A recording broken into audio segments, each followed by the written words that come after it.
ओम शांति। 19-10-23 का महावाक्य। बाबा बोले, मीठे बच्चे, पढ़ाई कभी भी मिस नहीं करना। पढ़ाई का शौक तब रहेगा जब पढ़ाने वाले बाप में निश्चय होगा। निश्चय बुद्धि बच्चे ही सर्विस कर सकेंगे। मीठे बच्चे, पढ़ाई कभी भी मिस नहीं करना। पढ़ाई का शौक तब रहेगा जब पढ़ाने वाले बाप में अटूट निश्चय होगा। निश्चय बुद्धि बच्चे ही सर्विस कर सकेंगे। प्रश्न है, बाप दादा को बच्चों की कौन सी बात सुनकर बहुत खुशी होती है? बाप दादा को बच्चों की कौन सी बात सुनकर बहुत खुशी होती है? उत्तर है, जब बच्चे सर्विस समाचार का पत्र लिखते हैं, बाबा आज हमने फलाने को समझाया, उसको 2 बाप का परिचय दिया, ऐसे ऐसे सेवा की, तो बाबा उन पत्रों को पढ़कर बहुत खुश होते हैं। याद प्यार व खुश खैराफत का पत्र लिखने से बाबा का पेट नहीं भरता। बाबा अपने मददगार बच्चों को देख खुश होते हैं, इसीलिए सर्विस करके समाचार लिखना है। गीत है, चलो चले माँ। ओम शांति। बच्चे जानते हैं कांटों से फूल की दुनिया में जाना है। सतयुग दुनिया को दैवी फूल ही कहेंगे। कलयुग में मनुष्य है कांटे मिसल, एक दो को तंग करते, दुख देते रहते हैं। तुम बच्चे अब खुश होते हो कि चलो अब हम अपने उस दैवी फूलों के सुखधाम में चले। चलने का भी राज समझना है। चलेंगे तब जब अच्छी रीति पढ़ेंगे।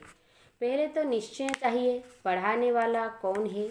यह बातें कोई वेद शास्त्र आदि में लिखी हुई नहीं है। भल गीता में राजयोग लिखा हुआ है। राजाई के लिए पढ़ाई है तो जरूर राजाई सतयुग में देंगे। पहले तो पढ़ाने वाले का निश्चय चाहिए। यह कोई साधु संत मनुष्य तो है नहीं, यह तो है निराकार, सब आत्माओं का बाप है, परमपिता परमात्मा, जिन्हों को कल्प पहले मुआफिक निश्चय होना होगा, उन्हों को ही होगा।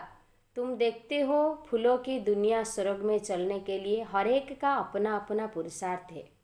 पहले जब निश्चय हो तो झट पढ़ाई में लग पड़े। शास्त्र में कृष्ण भगवान उवाच लिख दिया है, साथ साथ लिखा भी है रुद्र ज्ञान यज्ञ। अब यह तो ज्ञान की बातें हो गई। मनुष्य ने फिर श्री कृष्ण को काठ की मुरली दे दी है। गायन भी है ना, तेरी मुरली में जादू है खुदाई। अब काठ की मुरली में तो खुदाई जादू हो न सके, वह तो मुख से मुरली बजा सकते हैं। श्री कृष्ण का बचपन ही दिखाते हैं, आपस में खिलते कूदते रहते हैं। यह बातें बड़ी समझने लायक है। यह तो बच्चे समझ गए हैं कि यह बराबर राजयोग है, अर्थात राजाई प्राप्त करने की पढ़ाई कराने वाले के साथ योग। वह सम्मुख आकर पढ़ाते हैं, इसमें काठ के मुरली की कोई बात नहीं। यह बातें ही निराली है। यह किसको भी पता नहीं है कि निराकार भगवान स्वयं आकर पढ़ाते हैं। श्री कृष्ण के लिए भी कहते हैं, उनकी मुरली में खुदाई जादू है, तो खुदा और हो गया ना। श्री कृष्ण को खुदा नहीं कहेंगे, खुदा तो खुदा ही है। उनको ही जादूगर कहते हैं। जादूगर स्वयं आकर जादूगरी दिखलाते हैं, साक्षात्कार कराते हैं, फिर भी उच्च पद प्राप्त कराने लिए पढ़ाते हैं। मीरा ने भी वैकुंठ को देखा और डांस की, परंतु वह राजयोग नहीं सीखी। राजयोग की बात कोई भी शास्त्र में नहीं है। मीरा को पढ़ाने वाला तो कोई नहीं था। मीरा का नाम भी भक्तमाला में है। यह है ज्ञानमाला। रात दिन का फर्क है। तुम समझ गए हो। हम जितना ज्ञान उठाएंगे उतना ऊंच बनेंगे। बराबर भक्तमाला भी है, उनमें भी नंबरवार है। उन्हों के नाम तो मशहूर है। यह ज्ञान कोई में भी नहीं है, तो समझाना चाहिए यह ज्ञान देने वाला वो अथॉरिटी बाप है, जिसके लिए कहा जाता है ब्रह्मा मुख कमल से ब्राह्मण रच। उन्हों को सभी वेद शास्त्रों का सार सुनाते हैं। शिव बाबा को तो शास्त्र दे न सके, क्योंकि वह तो है निराकार, तो ब्रह्मा द्वारा समझाते हैं। यह युक्ति रची है, परंतु यह सब बातें समझाने वाला वह एक है। दिखलाते भी है। ब्रह्मा द्वारा सार बतलाते हैं तो जरूर समझाने वाला कोई दूसरा है ना। अभी तुम प्रैक्टिकल में देखते हो, शिव बाबा जो ज्ञान सागर है, हमारा बाबा भी है, वो सम्मुख बैठे हैं, भारत में ही आते हैं और वो जरूर कोई के शरीर में आते हैं। यह ब्रह्मा का शरीर है, प्रजापिता ब्रह्मा होना भी जरूरी है। बराबर प्रजापिता ब्रह्मा द्वारा ही बाप आकर ब्राह्मण धर्म रचते हैं। धर्म कैसे रचा जाता है यह भी तुम जानते हो। प्रैक्टिकल में ब्रह्मा की संतान हो, कहते हो हम ब्राह्मण ब्राह्मणियाँ हैं, बाप से वर्षा ले रहे हैं, फॉलोअर तो कभी वर्षा ले ना सके, बच्चे ही बाप से वर्षा लेते हैं। तुम आकर बेहद के बच्चे बने हो, क्राइस्ट के फॉलोअर कहेंगे, बच्चे नहीं। बुद्ध के गुरु नानक के फॉलोअर ही कहेंगे, बच्चे नहीं। यहाँ तुम बच्चे हो। प्रजापिता वह भी बाप ठहरा और शिव बाबा भी बाप हो गया। वह निराकार है, यह साकार अलग है। इस साकार द्वारा ही शिव बाबा ने बच्चों को रचा है। अब तुम्हारे में भी कोई को तो पक्का निश्चय है, कोई को नहीं है। लटरी है बहुत बड़ी। तुमको अपने शरीर निर्वार्थ कर्म भी करना है और फिर यह ज्ञान भी सीखना है। उस पढ़ाई में बहुत मेहनत करनी पड़ती है। यहाँ भी बाप कहते हैं, एक घड़ी आधी घड़ी पढ़ो जरूर। अच्छा, कोई कारण से रोज नहीं पढ़ सकते हो तो पहले 7 रोज पढ़कर फिर मुरली के आधार पर चल सकते हो। लक्ष्य पकड़ लिया, बाकी है टाल डाल पत्ते आदि को समझना। वह सब भी चक्कर में आ जाता है। तुमको 84 जन्म का राज भी समझाया है। झाड़ में डिटेल है, चक्र में नटसेल है, समझाया भी है। यह वेराइटी मनुष्य सृष्टि के धर्म है। पहले एक धर्म रहता है, फिर वृद्धि होती है।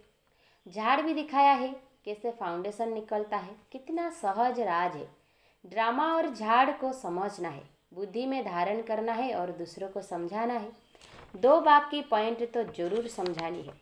बेहद के बाप से स्वराज्य मिलता है, इसीलिए राजयोग जरूर सीखना पड़े। परमपिता परमात्मा ही स्वर्ग की स्थापना करते हैं, जिसी को कृष्णपुरी भी कहते हैं। कंसपुरी में तो कृष्णपुरी स्थापन हो न सके, इसीलिए संगम रखा हुआ है। तुम बच्चों के लिए यह संगम युग है, बाकी और सबके लिए कलयुग है। तुम ही संगम से फिर सतयुग में जाने वाले हो, यह निश्चय चाहिए। अभी हम संगम पर है, संगम युग याद रहे तो सतयुग भी याद रहे और सतयुग स्थापन करने वाला भी याद रहे, परंतु घड़ी घड़ी भूल जाते हैं। तुम समझते हो अभी हम संगम पर है, बेहद का बाप आते ही है, कल्प के संगम युगे। गीता में भूल कर दी है। गीता से तैल्लुक रखने वाले सिर्फ भागवत महाभारत आदि है। बाप समझाते हैं, तुम सब सीखते हो, मैं राम हूँ, तुम रावण राज्य रूपी लंका में पड़े हो। वह लंका नहीं, ऐसे नहीं, वहाँ कोई रावण राज्य था। सतयुग में लंका आदि होती नहीं। उस तरफ बौद्ध धर्म है। अभी बौद्ध धर्म बहुत फैला हुआ है। अब यह तो बच्चों को समझाया गया है। भारत पहले बिल्कुल पवित्र था, सुख शांति थी, एक ही देवी देवता धर्म था। पहले तो यह निश्चय पक्का रहना चाहिए कि यह हमारा बेहद का बाप है, उनसे वर्षा लेना है। पुरुषार्थ में कभी चुकना नहीं है। निश्चय बिगड़ पुरुषार्थ भी कैसे करेंगे। बाप पढ़ाते हैं, उनसे स्वर्ग का सदा सुख का वर्षा मिल रहा है, यह तो सर्टन है। स्कूल में बिगर निश्चय अथवा एम ऑब्जेक्ट थोड़े ही बैठेंगे। वहाँ तो सब्जेक्ट बहुत होती है, मार्जिन होती है। यहाँ तो एक ही सब्जेक्ट है, एक ही सब्जेक्ट से कितनी बड़ी राजधानी स्थापन हो जाती है। जो नहीं पढ़ते हैं तो पढ़े हुए के आगे भरीड़ होंगे। प्रजा में भी जो अच्छी प्रजा होंगे उनके आगे कम दर्जी वाले प्रजा भी भरीड़ होंगे।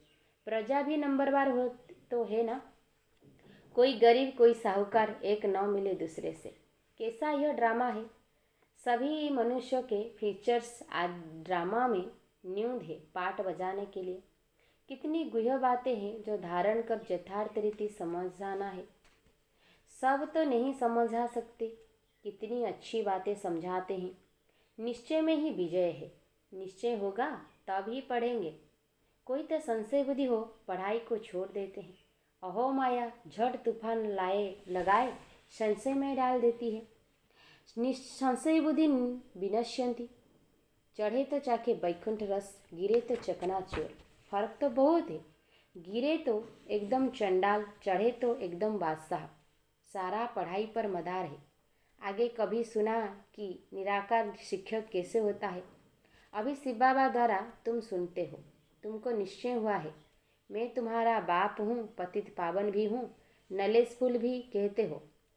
नलेश से चक्रवर्ती राजा बनना है, यह निश्चय होना चाहिए ना। निश्चय में ही माया विघ्न डालती है।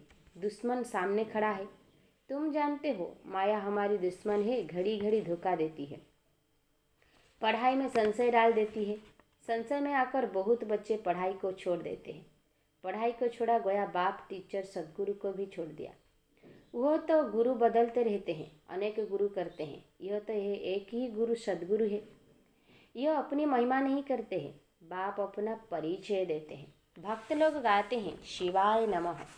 तुम माता पिता लेकिन जानते कुछ भी नहीं, सिर्फ कहते रहते हैं, पूजा करते रहते हैं। तुम अभी जान गए हो शिव कौन है। शिव के बाद फिर आते हैं ब्रह्मा सरस्वती, लक्ष्मी नारायण बाद में आते हैं।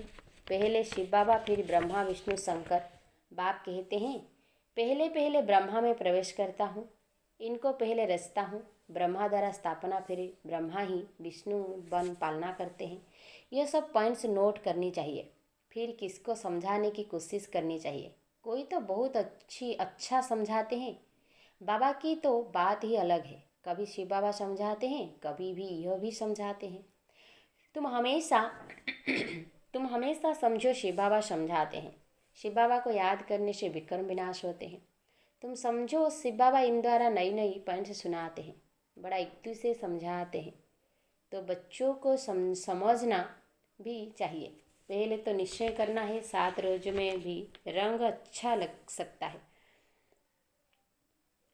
7 रोज में भी रंग अच्छा लग सकता है, रंग अच्छा लग सकता है। परंतु माया भी बहुत तिखी है ना। पहले पहले तो निश्चय बैठे कि परम बाप, परम पिता, परमात्मा स्वर्ग का रचयिता है, तो जरूर उसने ही राजयोग सिखाया होगा।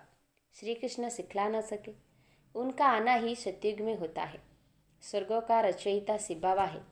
अगर कोई कहे श्री कृष्ण के तन में आया, परंतु श्री कृष्ण तो उस रूप में आ न सके, उनका आना ही सतयुग में होता है। बाबा किसी के गर्भ से तो जन्म नहीं लेता, इनके तन में प्रवेश कर इनका भी परिचय देता है कि इनका नाम ब्रह्मा हमने क्यों रखा। यही शुरू से लेकर अंत तक पाठ बजाते हैं। तुम्हारे में भी बहुत अच्छे अच्छे नाम रखे थे। कितने बच्चों के नाम आए, वंडर है ना। फट से 200-250 के नाम आ गए। इतने नाम तो यहाँ के ब्राह्मण लोग दे न सके। संदेशी फट से नाम ले आई। बेहद के बाप ने नाम रखे, वंडर है। वंडरफुल बाप, वंडरफुल एम ऑब्जेक्ट।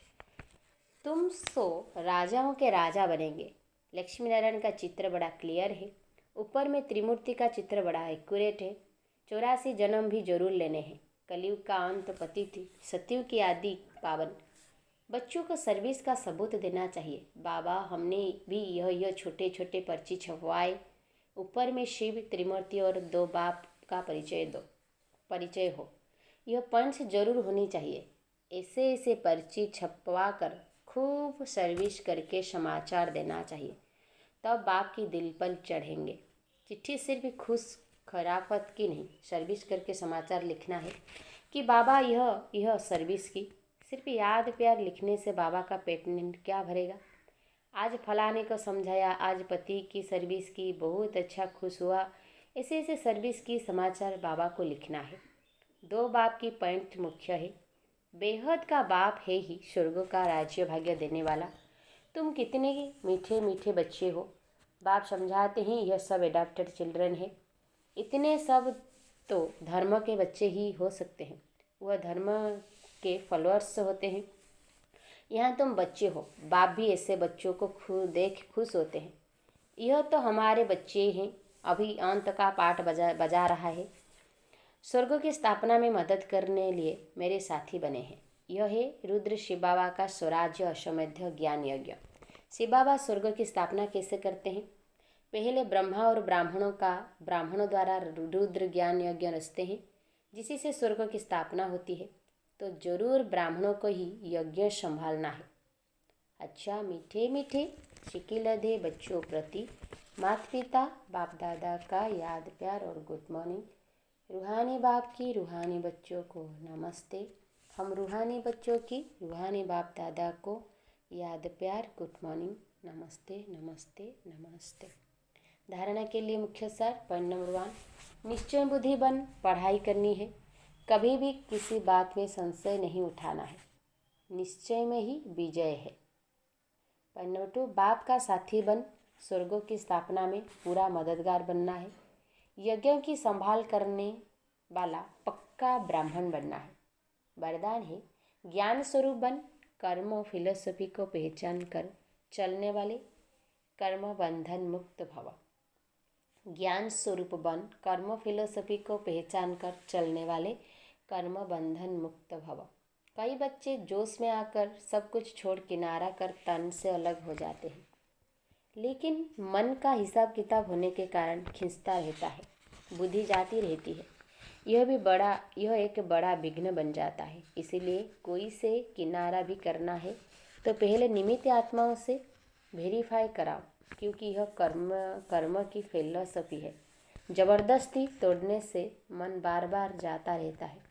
तो ज्ञान स्वरूप होकर कर्म फिलॉसफी को पहचानो और वेरीफाई कराओ, तो सहज कर्म बंधन से मुक्त हो जाएंगे। स्लोगन है, अपने शोमान की सीट पर सेट रहो तो माया आपके आगे सरेंडर हो जाएगी। अपने शोमान की सीट पर सेट रहो तो माया आपके आगे सरेंडर हो जाएगी। ओम शांति।